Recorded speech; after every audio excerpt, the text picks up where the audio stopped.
যাদের বাচ্চারা বিছানায় পেশাব করে তাদের জন্য একটা তাবিজ দিচ্ছে আজকে, পয়সা লাগবে না। মানুষ তাবিজ বিক্রি করে পয়সা নেয়।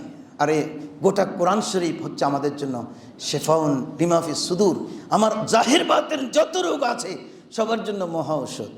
যে ফারুকা যাদের বাচ্চা বিছানায় পেশাব করে তারা ইয়া ওমরু, এটা আরবিতে লেখার শিখে নেবেন হুজুর থেকে। ইয়া ওমরু, ইয়ালিফ জবর ইয়া আইন মিম রা, বস ওই নাবির নিচে করে বাচ্চাটার প্যান্টটা রাত্রে যখন ঘুমায় প্যান্টিটা একটু করে নামাইয়া ইয়া উমারু লিখে দেবেন। আর মৃত্যু পর্যন্ত কোনোদিন বিছানায় পেশাব করবে না।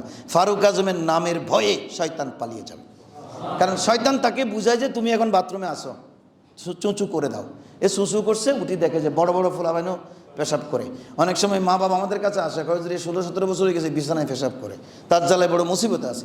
তাকে ফারুক আজমের নাম পেটে লিখে দেবেন, দেখবেন বাচ্চাদের পেশাব জনমের মতো রাত্রে বন্ধ হয়ে যাবে, ওই ঘর থেকে শয়তান চলে যাবে।